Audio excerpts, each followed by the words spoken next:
Fiquei com muita raiva, fui falar na empresa. Disse, não se preocupe, o senhor vai no próximo ônibus, o senhor não vai perder sua passagem, vai no próximo ônibus. Homem, é maluco, não se preocupe com ele. Aí eu falei, quando sai o próximo ônibus? Ele falou, daqui a 5 horas. 5 horas nesse frio de matar? Aí não teve jeito, o ônibus foi embora. Então eu tive que me movimentar por ali e aconteceu algo especial que Deus tinha feito, que eu não entendi, mas algo que Deus tinha realizado. No final das contas, eu não fiquei 5 horas caminhando na cidade. Deus preparou um lugar para nós, eu ministrei uma palavra, fizemos uma oração, fizemos um lanche, nos levaram para o terminal de ônibus. Entrei no ônibus, no próximo ônibus, todo mundo muito simpático, muito amável, muito gentil. E fomos viajando, e o ônibus começou a subir as montanhas, e foi subindo, e foi subindo, e foi subindo as montanhas. E quanto mais subia a montanha, a estrada ficava menor, ficava mais estreita. Até chegar num ponto que, se o motorista não fizesse bem a curva, teria que voltar umas 2 ou 3 vezes para poder fazer a curva, de tão estreito que era o caminho. Começou a neblina, não dava para ver quase nada. Em uma dessas curvas bem fechadas estava o ônibus virado, aquele ônibus que eu iria. E eu estava sentado ao lado do motorista, que era um micro-ônibus. Ele abriu a porta, a primeira pessoa a descer fui eu. Aí desci, fui correndo até onde estava o ônibus. Quando cheguei lá, vi exatamente o lugar onde eu e minha esposa e a minha filha estaríamos assentados. E esse lugar do ônibus não estava. Desapareceu esse lugar. Então, quando eu cheguei lá, vi o ônibus virado, e o lugar onde eu e minha esposa estaríamos faltava no ônibus. Quando olhei o ônibus sem esse pedaço, o Espírito de Deus me falou, foi disto que eu te livrei. Quando eu olhei o ônibus sem esse pedaço, falei, meu Deus, Deus me livrou de uma situação, de um perigo tão grande, Deus me livrou de um acidente tão grande. E eu não entendi, eu queria brigar com o homem. Eu queria brigar com ele. Mas Deus estava direcionando-me. Deus estava permitindo que esse homem não aceitara a entrada de uma criança, porque através disso preservou a minha vida, a vida da minha esposa, a vida da minha filha. Como é que Deus faz as coisas? Depois que as coisas acontecem, depois que a situação passa, nós percebemos que realmente Deus está direcionando, Deus está movimentando, Deus está trabalhando. Então muitos problemas às vezes acontecem em nossa vida, é porque Deus nos está preparando, Deus nos está cuidando de um perigo maior. Deus permite os problemas para direcionar-nos as vidas, para examinar-nos, para corrigir-nos, para proteger-nos. A prova pode ser um disfarce para cuidar-nos de andar por um mau caminho, ou tomar uma decisão errada. E por último, Deus permite os problemas em sua vida e em minha vida, para aperfeiçoar-nos, para melhorar o nosso caráter como cristãos e embaixadores do reino.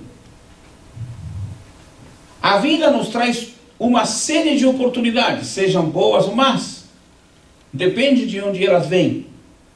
O problema, a dificuldade, a tempestade que passemos, poderá derrotar uma pessoa ou poderá levantar uma pessoa. Isso depende da capacidade da pessoa, do raciocínio, do entendimento e das possibilidades que a pessoa aprende a entender na situação. A tempestade pode vir. Se eu estou fraco, vou cair.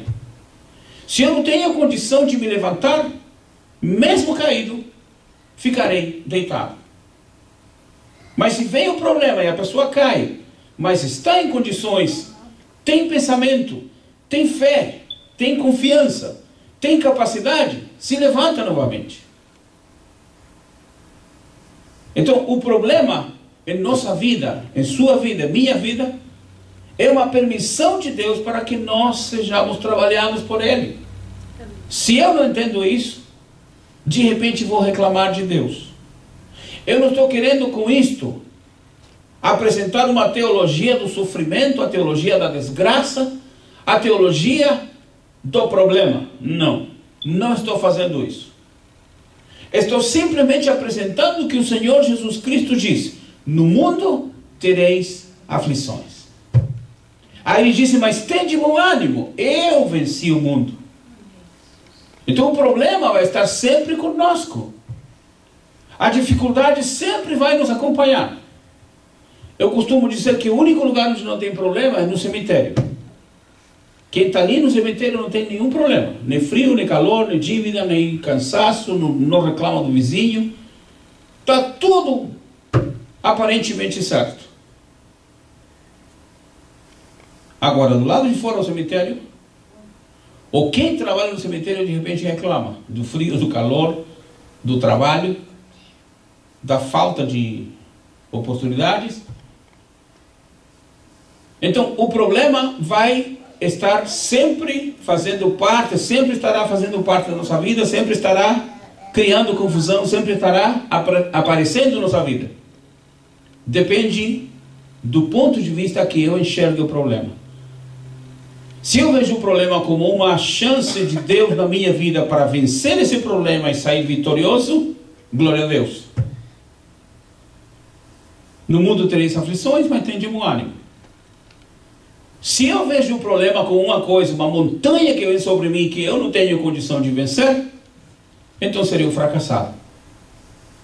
E de repente posso ser como Emineu e Fileto, que criaram um problema para um homem de Deus, permitiram que o problema entrasse em sua vida, que eles fossem um próprio problema para um homem de Deus. Paulo disse: Emineu e Fileto criaram muito problema na minha vida. E ele os entregou a Satanás. Deus está interessado em trabalhar em meu caráter. Ele não está interessado, observa isso, ele não está interessado em minha comodidade. Poderíamos pensar que Deus é um Deus que não nos ama, um Deus indolente, que não quer que seus filhos tenham comodidade? Não. Deus não está preocupado com minha comodidade. Porque se eu tenho fé e confiança no Senhor, mesmo na necessidade, eu vou me sentir abençoado, e cômodo, e tranquilo. O homem de Deus diz: ainda que não haja nada para comer, todavia eu me alegrarei no Senhor. Paulo diz: eu sei ter e não ter. Eu tenho estado em abundância como em necessidade, diz Paulo. Em tudo damos graças a Deus. Deus não está preocupado em que eu tenha uma boa comodidade, um bom carro, uma boa casa, um bom lugar para dormir. Não. Deus está interessado em que eu seja uma pessoa de fé. Deus está interessado. Ele deseja que nós aprendamos a ser pacientes e aprender a pôr a nossa fé em obra. Praticar. Porque se usamos a nossa fé, a situação pode ser a pior, mas a nossa fé fará com que o problema venha a ter uma virada. Como está escrito na palavra do Senhor: as armas preparadas contra nós não prevalecerão, porque Deus permitirá que cada arma contra nós seja transformada. O diabo atira lanças contra nós, mas isso serve para nós como motivo para estar mais forte no Senhor. Pois o Salmo 91 diz: 1000 ao teu lado, 10.000 ao outro lado, tu não serás atingido. Vamos ficar de pé.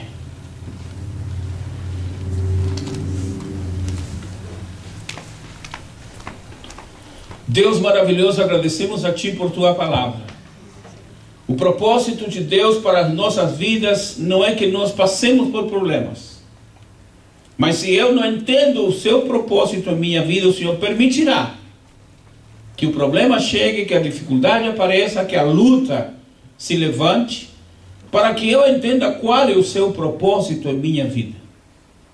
Guarde sua igreja, guarde seus servos e servas, ensine-nos a entender qual é realmente o seu propósito em nossas vidas. Porque neste mundo tudo tem um propósito. Paulo escreveu que há muitas vozes no mundo, mas nenhuma delas, diz Paulo, carece. Nenhuma delas carece de significado. Ou seja, todas as vozes que há no mundo, todas elas têm um propósito.